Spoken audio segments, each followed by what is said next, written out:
교제의 시간 통해서 우리 각 사람에게 필요한 말씀으로 교훈해 주시고 또 간증을 통해 주님 베푸시는 은혜와 위로를 나누며 힘을 얻어 돌아갈 수 있도록 이 시간의 모든 순서도 우리 각 사람의 마음도 오직 하나님께서만 주장하여 주시옵소서. 함께하는 이 시간의 모든 순서를 주께 의지하오며 우리를 사랑하시는 예수님의 이름으로 기도드렸습니다. 아멘. 함께 열왕기상 말씀을 찾아보시겠습니다. 열왕기상 17장입니다.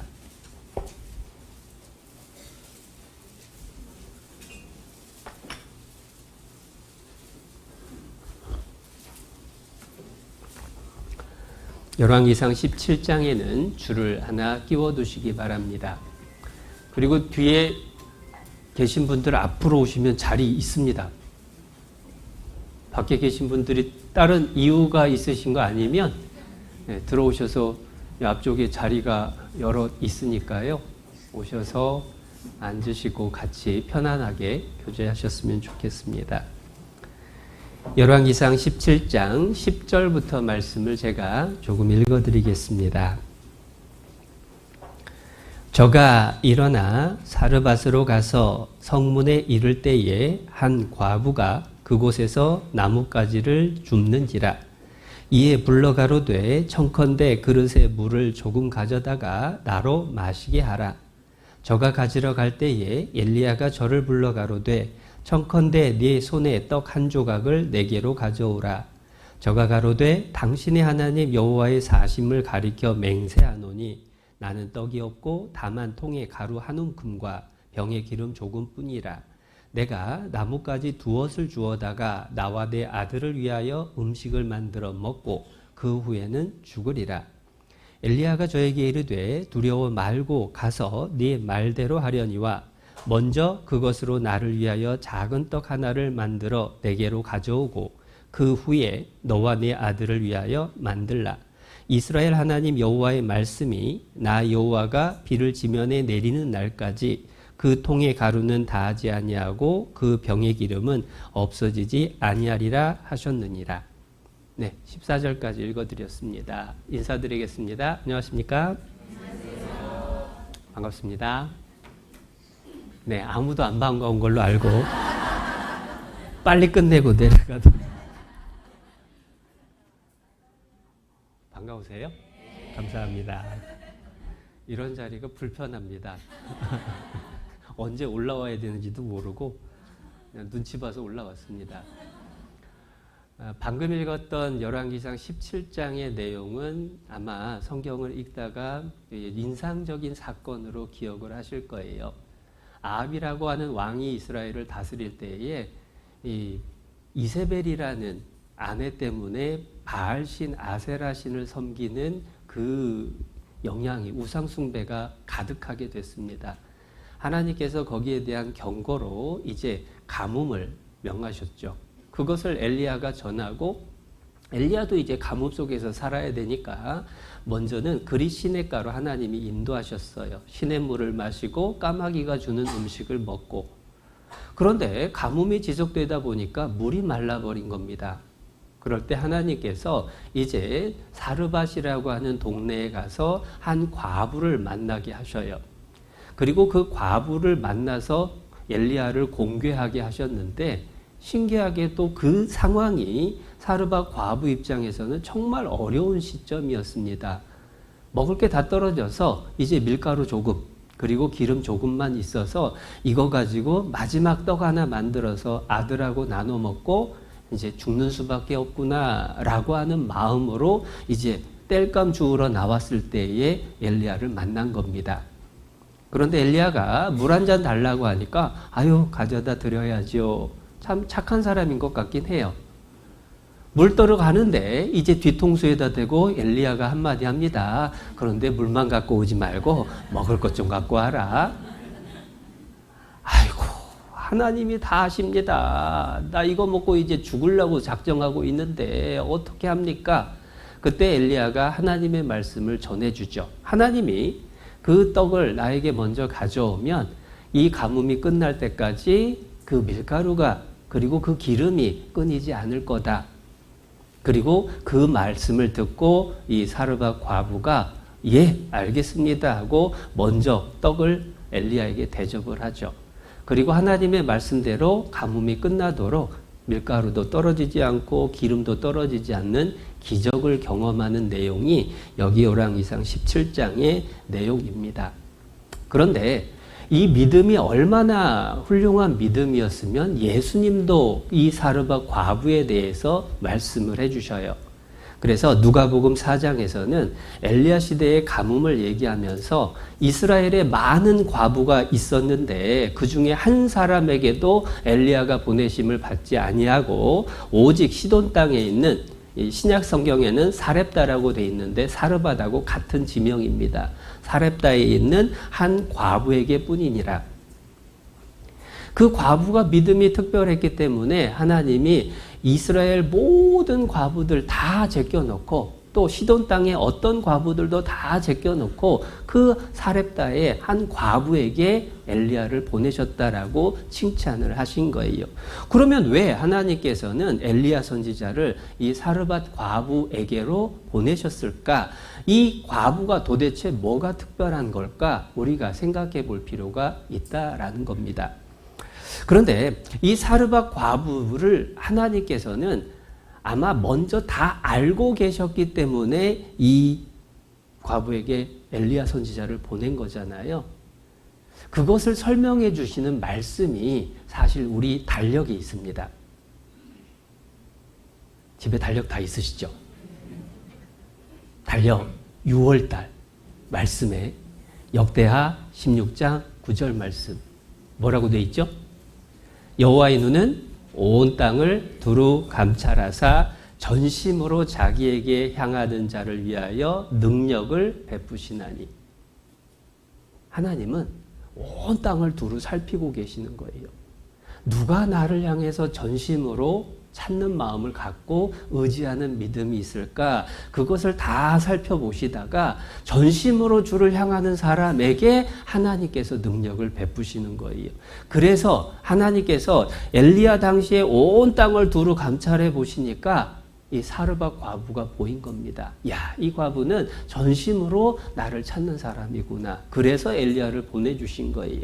예수님께서도 복음서에서 똑같은 일을 하셨습니다. 은혜 받을 만한 자들을 찾아가서 말씀을 전해주시고 은혜를 베풀어 주셨어요. 그 얘기는 이 시대 우리들에게도 똑같다는 얘기입니다.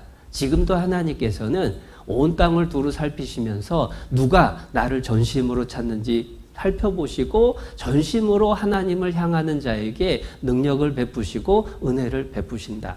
내가 하나님에게 은혜를 받고자 한다면 내 마음이 정말 하나님을 온전히 향하는 그러한 마음을 품는 것이 필요하구나라는 것을 알려주시죠. 그런데 도대체 온 마음으로 하나님을 향한다는 게 도대체 어떤 믿음일까? 이 사르밧 과부의 모습을 통해서 우리가 그걸 교훈을 받게 되는 겁니다. 몇 가지를 오늘 생각을 해보는데 첫 번째는 가장 마음이 낮아진 사람이었다라는 것을 발견하게 돼요. 어느 정도로 낮아졌느냐? 이제 죽을 수밖에 없다라고 하는 정도로 삶을 포기할 만큼 그 마음이 낮아져 있었습니다. 그런데 그때의 사실은 하나님은 구원의 은혜를 베풀어 주시죠. 우리 시편 116편 6절 말씀도 많이 암송하실 겁니다. 여호와께서는 어리석은 자를 보존하시나니 내가 낮게 될 때에 여호와께서 나를 구원하셨도다. 내가 낮게 될 때에 구원해 주신 하나님. 마찬가지로 하나님은 우리가 가장 낮아졌을 때에 하나님의 은혜를 베풀어 주십니다. 신기한 건 이 사르밧 과부가 부엌에 밀가루가 좀 많이 남아있고 기름이 많이 남아있을 때 엘리야를 보내신 게 아니에요. 좀 많이 남아있다 싶었을 때에는 하나님이 엘리야를 시냇가에 보내서 까마귀로 통해서 먹여주셨습니다. 그런데 이 사르밧 과부의 집에 밀가루가 이제 떨어지기 직전에 시냇물이 마른 거예요. 엘리야를 이제 보내셨는데 엘리야가 사르밧 과부를 만나는 그 순간이 이제 마지막 떡 한 조각 만들 것 그것밖에 안 남았을 때였던 겁니다. 그 얘기는 뭐냐? 하나님께서는 기다리신 거예요. 엘리야를 이 과부에게 보낼 때가 언제가 가장 적절한 때인가? 하나님은 기다리셨습니다. 야, 엘리야가 이제 한 3일길 가가지고 이 사르밧 과부 만나려면 밀가루가 지금쯤 떨어질 때니까 이 엘리야 보내면 되겠다 해서 엘리야를 보내신 거예요. 그리고 마지막 땔감 주우러 오는 그 시점에 정확하게 만나게 하신 겁니다. 하나님은 사람의 마음이 낮아지기를 기다리신다. 더 이상 내 힘으로 할 수 있는 것이 아무것도 없다. 오직 하나님 붙들 수밖에 없는 그 상황을 하나님께서는 기다리시는 거예요. 그때가 하나님의 일하시는 때가 틀림없습니다. 그래서 감리교를 시작했던 요한 웨슬리의 동생이 찰스 웨슬리인데요. 찰스 웨슬리가 이런 말을 합니다. 앞에는 홍해 바다가 가로막고 있고 뒤에는 애굽 군대가 쫓아오는 것을 보거든 여호와를 찬양하라. 왜냐하면 그때가 하나님의 능력이 나타나기 가장 좋은 때이기 때문이다. 그리고 실제로 출애굽기에서는 그때의 홍해가 갈라지는 기적을 보이셨습니다. 하나님이 이스라엘을 지키시고 대적하는 애굽 군대를 멸하셨어요. 이제는 내가 아무것도 할 수 없다라고 하는 그 시점이 사실은 우리가 온전히 하나님을 붙들고 의지할 수밖에 없는 때고 그때에 하나님께서는 능력을 나타내시는 거예요. 내 자신이 구원받을 때를 돌아보더라도 많은 분들이 그걸 공감할 겁니다. 내 인생 중에 정말 힘들었을 때 그때 주님이 나를 불러주셨구나, 구원해 주셨구나. 그래서 하나님께서는 항상 사람의 마음을 낮추시는 일을 합니다. 왜 사람의 마음을 그렇게 낮추실까? 사람의 마음에 전심으로 하나님께 은혜를 구하게 되기를 바라시는 거예요. 그때에 하나님께서 더 큰 은혜를, 능력을 베풀어 주시기 위한 겁니다. 자주 설명을 하기를 하나님의 은혜는 물과 같다라고 설명을 합니다. 물은 항상 낮은 곳으로 흘러내리죠. 하나님의 은혜는 낮아진 사람에게 넘쳐나는 거예요. 그래서 인생 가운데에 내게 고난이 많다라고 하는 것은 하나님이 나를 미워하신다는 증거가 아니라는 겁니다. 너 한번 고생 좀 해봐라. 하나님이 그 마음으로 고난을 주신 게 아니라 하나님을 더 찾아보라고 하나님께 더 큰 은혜를 받을 기회를 얻으라고 주시는 거예요. 그래서 에레미야가 3장 33절에 말씀을 해주셨죠. 주께서 인생으로 고생하며 근심하게 하심이 본심이 아니시로다. 하나님 본심은 따로 있는 거예요. 이스라엘 사람들이 광야를 걸어갈 때도 마찬가지입니다. 신명기에서 이제 가나안 땅 들어가기 바로 직전에 지나온 40년을 회고하면서 말씀을 하셔요. 불뱀과 정갈이 있고 물이 없는 간조한 땅을 지나게 하신 것은 너를 낮추시며 너를 시험하사 마침내 네게 복을 주려 하심이었느니라. 하나님은 마침내 복을 주고자 하는 계획을 갖고 계신다라는 겁니다. 그러면서 한 달 반 된 것 같으네요. 수요 말씀 듣다가 내용 중에서 딱 그 한마디가 마음에 꽂혔어요. 홍정현 목사님이 수요 말씀하실 때였는데 하나님께는 문제가 있는 게 아닙니다. 뭐가 있다고요? 계획이 있을 뿐입니다. 하나님에겐 계획이 있을 뿐이에요. 모든 것을 다 하시고 모든 것을 다 하실 수 있는 하나님 입장에서 왜 구원받은 나에게 이렇게 힘든 일을 이렇게 오래 주시는 걸까? 나를 버려놓는 게 아니라 나를 잊어버린 게 아니라 하나님은 계획을 갖고 계신 겁니다. 어떻게 하면 내 믿음이 더 굳건해질까? 어떻게 하면 주변 사람들에게도 더 본이 될까? 어떻게 하면 하나님 능력이 온전히 드러나게 될까? 하나님은 그 계획하에서 우리에게 낮아지는 시간들을 허락하신다. 사르밧 과부에게 그 낮아졌던 시간은 저주의 시간이 아니라 하나님의 축복을 받을 수 있는 준비의 시간이었음을 우리는 성경을 통해서 확인을 하게 됩니다. 그리고 두 번째로 이 사르밧 과부가 하나님께 은혜를 입었던 이유는 그가 정말 진실된 믿음을 가진 사람이었기 때문이에요. 말씀을 들으면 그 말씀을 그대로 순종하는 사람, 그게 이 사르밧 과부였던 겁니다. 얼마나 순종을 잘했는지 14절 말씀을 보겠습니다. 14절, 13절부터 읽어드리죠. 13절에 엘리야가 저에게 이르되 두려워 말고 가서 네 말대로 하려니와 먼저 그것으로 나를 위하여 작은 떡 하나를 만들어 내게로 가져오고 그 후에 너와 네 아들을 위하여 만들라. 이스라엘 하나님 여호와의 말씀이 나 여호와가 비를 지면에 내리는 날까지 그 통의 가루는 다하지 아니하고 그 병의 기름은 없어지지 아니하리라 하셨느니라. 하나님의 말씀에 이러이러하다라고 하셨느니라라고 말씀을 전했습니다. 그랬더니 이 과부는요, 하나님이 그러셨다고요? 그러면 해야죠. 그리고 가서 마지막 남은 밀가루와 기름으로 떡 하나를 만들어다가 엘리야에게 대접을 한 거예요. 그래서 15절에 그 행동이 나오죠. 저가 가서 엘리야의 말대로 하였더니, 엘리야의 말대로, 엘리야가 전해준 하나님의 말씀대로 순종하였더니 저와 엘리야와 식구가 여러 날 먹었으나 여호와께서 엘리야로 하신 말씀같이 통의 가루가 다하지 아니하고 병의 기름이 없어지지 아니하리라. 진짜 온전한 믿음인 거예요. 근데 이게 얼마나 대단한 믿음이냐는 상황을 한번 생각해 보면 분명해집니다. 지금 수중에 먹을 거라고는 딱 떡 하나 만들 거 남았어요. 떡 만들러 집에 갔더니 애가 울고 있어요. 엄마 배고파, 엄마 배고파. 우는 소리도 힘도 없어요. 다 죽어가고 있습니다.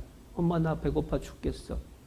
그런데 엘리야는 하나님 말씀에 떡을 만들어서 내게로 먼저 가져오라고 합니다. 이 자리에 어머님들 많이 계신데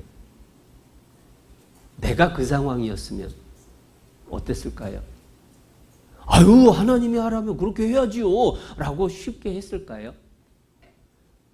주머니 다 뒤져보고 통장 다 뒤져봐도 5,000원밖에 없습니다. 그런데 애는 배고파 죽겠다라고 하는데 하나님이 그 돈 딴 데다 쓰라고 하셔요. 그러면 어떻게 하시겠냐고요.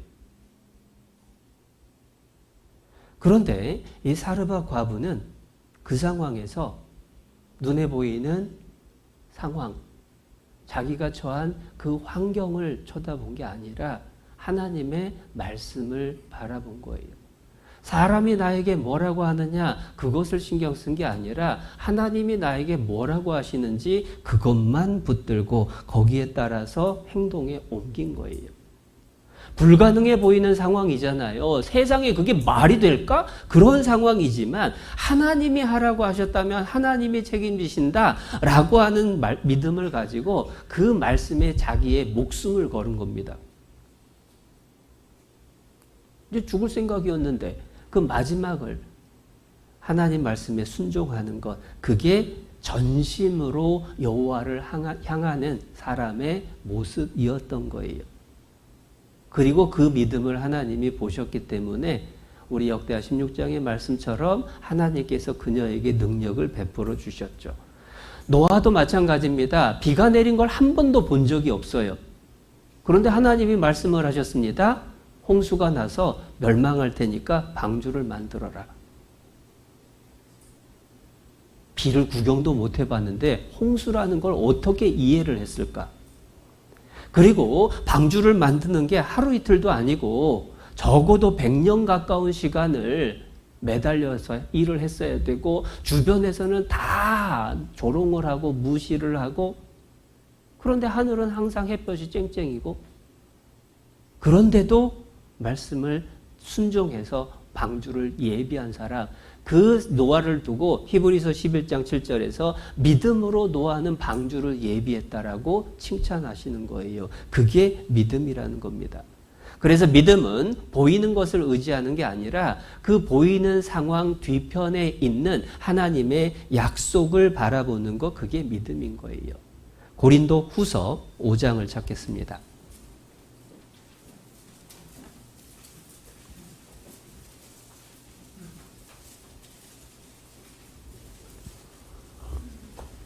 고린도후서 5장 7절.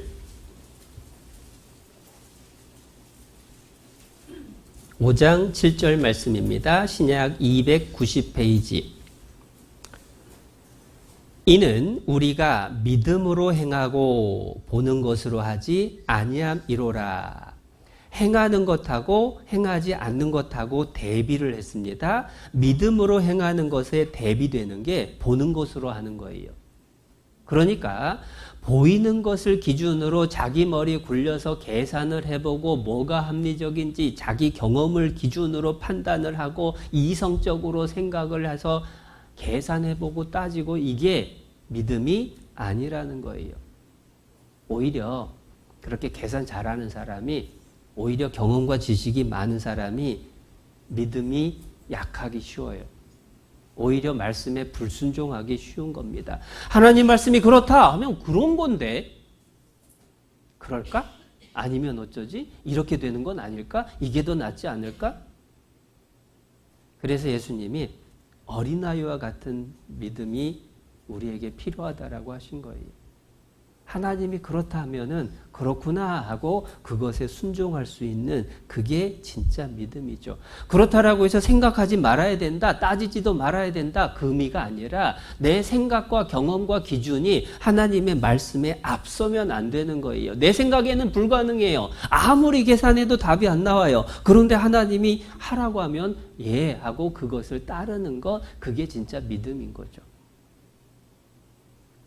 우리도 환경과 상황을 따라서 살아갈 거냐 아니면 말씀을 따라서 살아갈 거냐 선택의 순간이 수시로 주어집니다.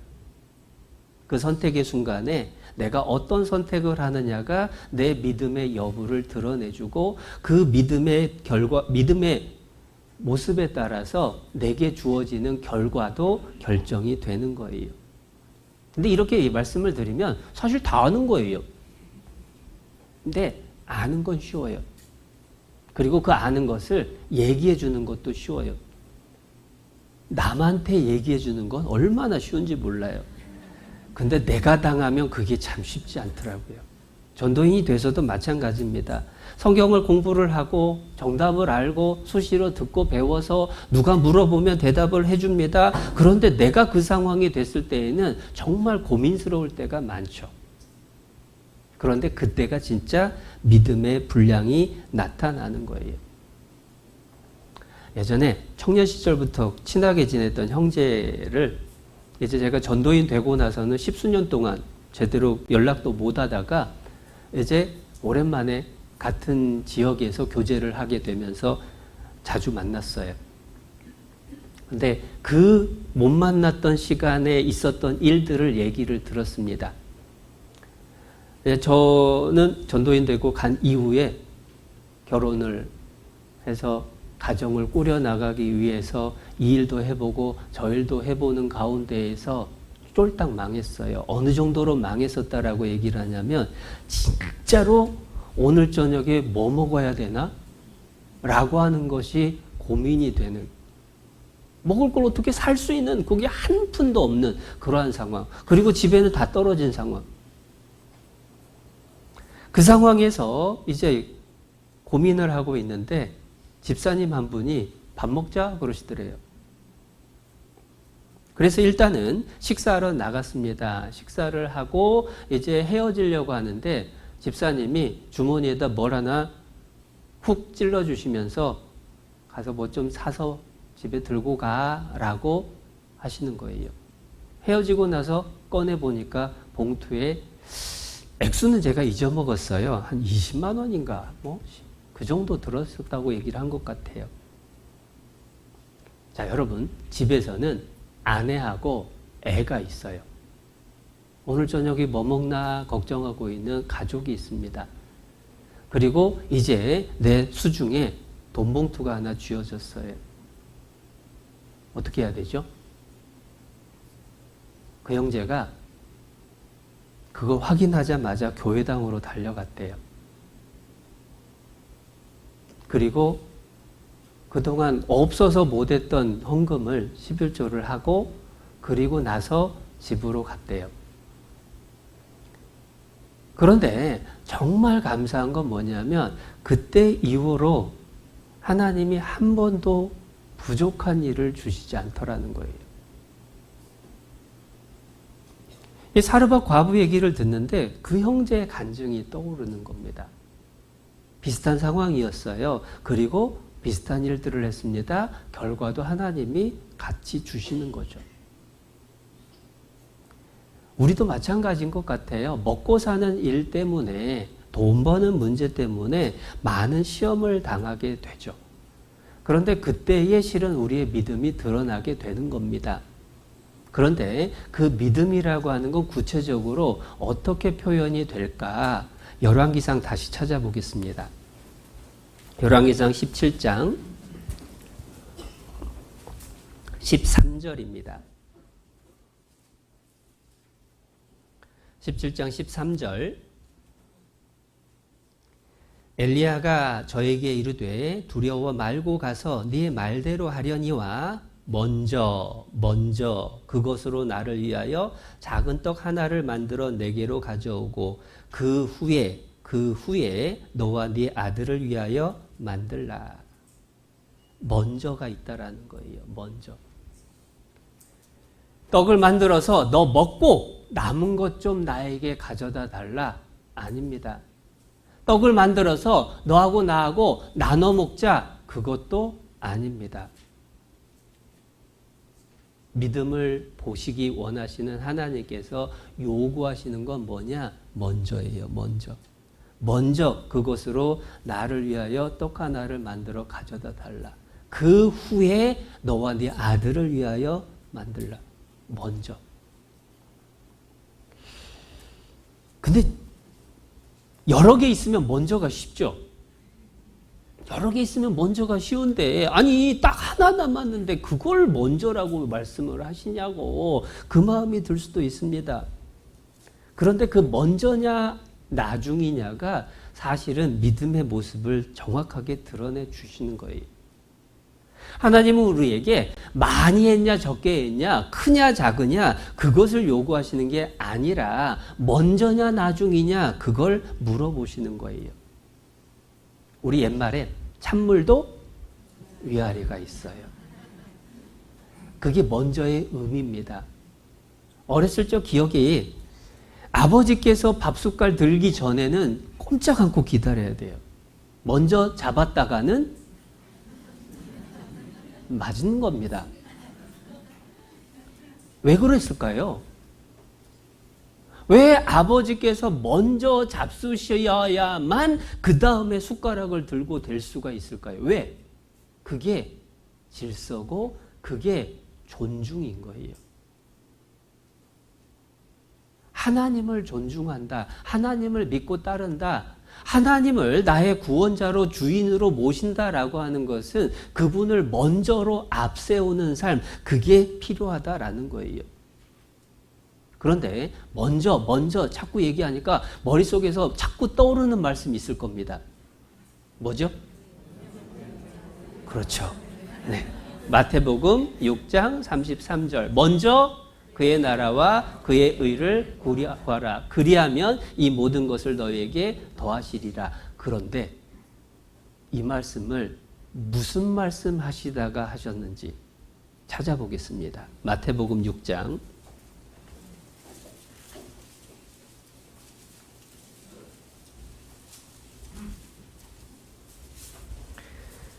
마태복음 6장 33절이 저희가 방금 암송한 말씀이고요. 이 말씀을 하시기 직전에 무슨 얘기하고 있었는지 31절입니다. 그러므로 염려하여 이르기를 무엇을 먹을까 무엇을 마실까 무엇을 입을까 하지 말라. 25절에서도 똑같은 얘기를 반복하셔요. 무엇을 먹을까 무엇을 마실까 몸을 위하여 무엇을 입을까 염려하지 말라. 먹을 거 마실 거 입을 거 얘기하시다가 거듭거듭 얘기하시다가 다시 정리해 주셨습니다. 먼저 그의 나라와 그의 의를 구하라.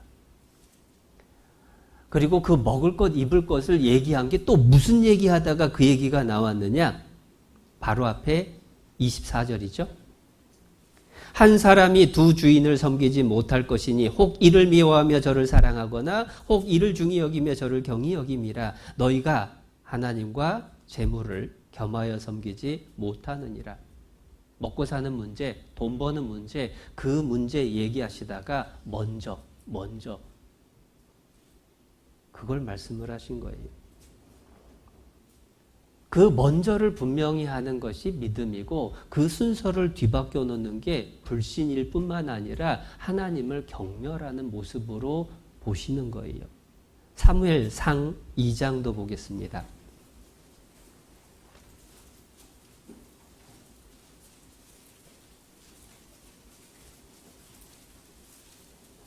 사무엘상 2장 30절입니다.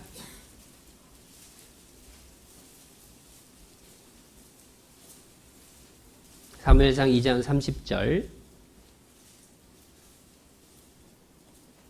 그러므로 이스라엘의 하나님 나 여호와가 말하노라. 내가 전에 네 집과 네 조상의 집이 내 앞에 영영히 행하리라 하였으나 이제 나 여호와가 말하노니 결단코 그렇게 아니하리라. 나를 존중히 여기는 자를 내가 존중히 여기고 나를 멸시하는 자를 내가 경멸히 여기리라. 나를 멸시하는 자를 내가 경멸히 여기리라. 무서운 말씀이죠. 이 말씀은 엘리 제사장에게 하나님이 주신 경고입니다. 그런데 도대체 누가 하나님을 멸시하는 일을 했을까? 바로 앞에 29절에 설명을 해주셨어요. 29절. 너희는 어찌하여 내가 나의 처소에서 명한 나의 제물과 예물을 밟으며. 누가 한 일이냐면 엘리의 두 아들이 하나님께 제사를 드리려고 제물을 가져왔는데 하나님께 제사 드리기 전에 먼저 자기들이 먹고 싶은 거 갖고 싶은 거 뺏어갔어요. 먼저 하나님께 드려야 되는데 그걸 아니라고 내가 먼저 하겠다고. 그게 하나님을 멸시한 겁니다. 그리고 또 멸시가 하나가 더 나와요. 29절 중간입니다. 네 아들들을 나보다 더 중히 여겨. 엘리가 이번엔 하나님을 멸시한 거예요. 아들들의 잘못을 알고도 엘리가 책망을 하지 않는 겁니다. 하나님보다 아들들을 더 중히 여겼다라고 하신 겁니다. 그게 하나님을 멸시한 거예요. 먼저를 분명히 하는 것, 그게 존중히 여기는 삶이고 먼저를 뒤바꿔내는 게 멸시하는 거예요. 찬물도 위아래가 있다. 그래서 아버지께서 먼저 잡수기 전에 손을 대면 안 된다. 그게 존중이라고 그랬죠? 하나님 앞에 똑같다라는 겁니다. 나는 과연 삶 속에서 하나님을 먼저 생각하고 하나님께 먼저 드리고 그 다음에 나를 위해서 내 가족을 위해서 쓰고 생활하나 아니면 내 가족을 위해서 나를 위해서 먼저 쓰고 그 다음에 하나님께 남은 걸 가지고 드리나 실은 그게 믿음의 문제고 그게 하나님을 존중하는 거냐 경멸하고 멸시하는 거냐 그걸 드러내 주는 거예요. 그런데 그때 오해하면 안 됩니다. 아이고 하나님은 욕심장이라고 하나님만 먼저 하라고 한다고 왜 내가 먼저 먹으면 안 되냐고. 그건 오해입니다. 하나님이 먼저를 요구하시는 것은 우리 것을 뺏기 위해서가 아니라 우리에게 더 좋은 것을 주시기 위한 거예요. 단 받을 만한지 확인해 보고 싶은 것뿐이에요. 그게 부모 마음이에요. 아이를 낳아서 키우다가 아이가 어렸을 때 재밌는 경험들 다 누구나 하신다라고 생각을 하는데 아이에게 과자를 하나 사줬습니다. 아이가 뜯어달래서 뜯어줬어요. 그리고 아이를 쳐다보면서 한마디 하죠. 아빠 한 입만, 엄마 한 입만. 뺏어 먹고 싶어서 그럴까요? 내가 사준 건데 뭘 뺏어 먹어요? 내가 더 사 먹으면 되지. 먹고 싶었으면. 먹고 싶어서가 아니라 뺏고 싶어서가 아니라 뭘 보고 싶은 거예요? 아이 마음 보고 싶은 거예요. 얘가 아빠 엄마를 얼만큼 사랑하나. 그때 아이가 아빠 먹어 하고 입에다가 기쁘게 웃으면서 쏙 넣어주면 더 사주고 싶죠. 그런데 싫어 내 거야 하면서 뒤로 감추면 이런 네 가지 같은 이라고 하면서 내가 뭘 키웠나 싶은 생각이 들죠.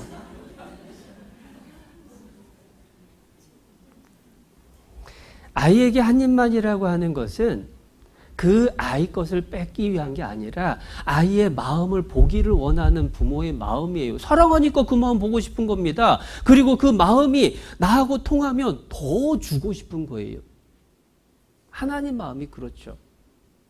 그래서 먼저라고 하는 걸 물으시는 거예요. 말라기서도 찾아보겠습니다. 말라기 3장.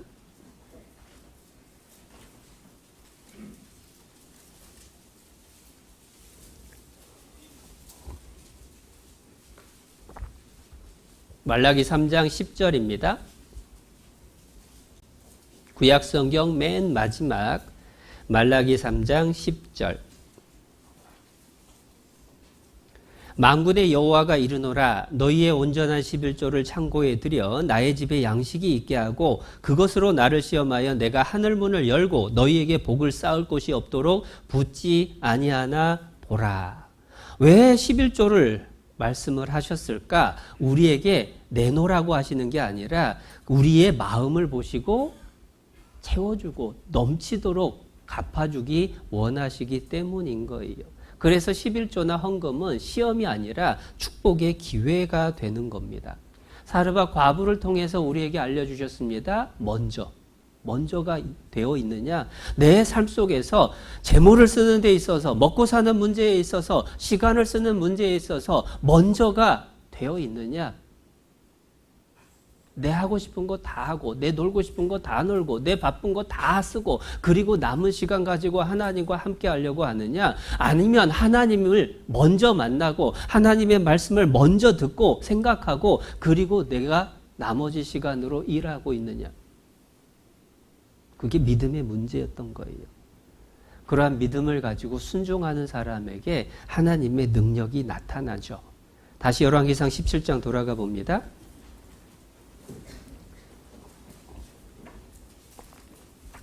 열왕기상 17장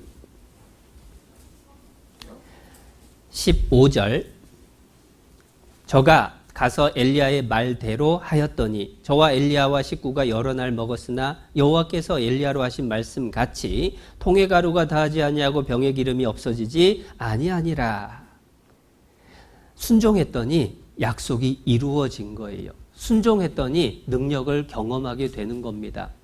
가나 혼인잔치 때 예수님께서 포도주가 떨어진 잔치집에 물을 떠다가 항아리에 아구까지 채우라고 하셨습니다. 6 항아리에 다 채웠더니 그걸 떠다가 연회장에게 갖다 주래요. 그게 포도주로 변했습니다. 기가 막힌 포도주로 변했는데 그 연회장은 이게 어디서 왔는지 몰랐지만 누구는 알았다고요? 물 떠온 하인들은 알더라. 말씀에 순종했던 사람은 능력이 나타나는 걸 목격하고 경험을 하게 되는 겁니다. 베드로가 밤새도록 그물을 던졌는데 한 마리도 못 잡았습니다. 이제 철수해야 되겠다라고 바닷가에서 그물을 정리를 하는데 옆에서 예수님이 말씀을 하시는 걸 듣게 됐어요. 말씀을 마치시고 예수님께서 베드로에게 명하셨습니다. 깊은 데로 가서 그물을 던지라. 내가 밤새도록 한 마리도 못 잡았지만 말씀에 의지하여 내가 그물을 내리리이다 하고 그물을 내렸더니 그물이 찢어질 정도가 됐어요. 너무 많이 잡힌 겁니다. 순종했더니 하나님 능력이 나타나죠. 하나님께서는 순종하는 자에게 하나님의 약속을 지키십니다. 사르밧 과부에게도 가나 혼인잔치 때 하인들에게도 그리고 베드로에게도 마찬가지로 우리에게도 반드시 지키셔요. 우주의 법칙을 만들고 운행하시는 하나님이 우리에게 주신 약속을 안 지키실 리가 없는 겁니다. 그리고 그 능력을 경험하게 되면 입이 근질근질하겠죠. 그래서 이 사르밧 과부도 많이 얘기했을 거예요. 하나님 능력이 이렇다고. 하나님 능력이 이렇다고. 그런데 우리도 똑같다는 거예요. 내가 말씀을 듣고 순종해서 하나님 능력을 경험하면 모이는 자리에 간증할 것들이 자꾸 속에서 생겨요. 말을 하고 싶어서 근질근질해요. 왜 안 시켜주나 그 마음이 들어요. 그런데 그게 아니라 오늘은 할 말 없는데요. 오늘은 듣고만 가려고요. 그게 한두 번 그럴 수는 있어요. 그런데 맨날 그러고 있으면 과연 삶 속에서 하나님 말씀에 순종하고자 했는지, 순종한 경험이 있는 건지 한번 돌아봐야죠.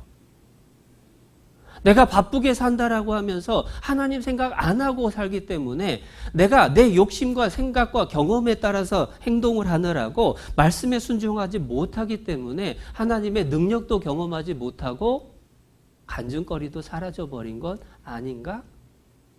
사실은 우리 스스로를 돌아볼 필요가 있다라는 겁니다. 한 가지 더 있는데 끝내야 돼요. 50분에 끝내래요. 그래서 이어서 또 교제 나누도록 하겠습니다.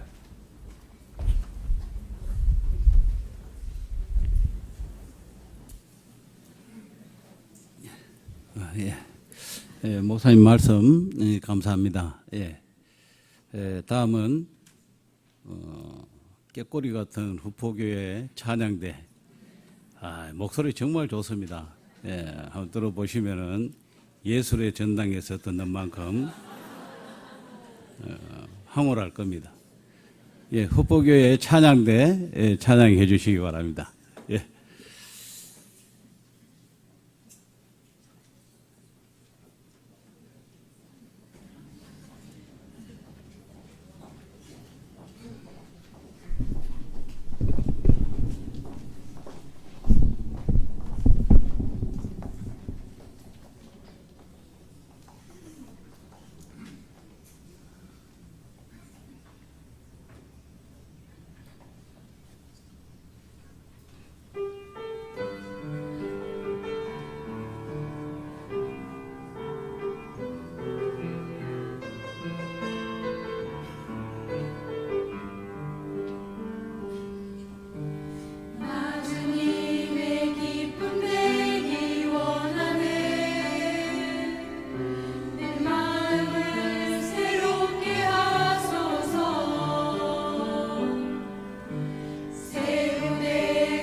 요거 박문선님 이거 좀 띄워 주십시오. 간증 일정표.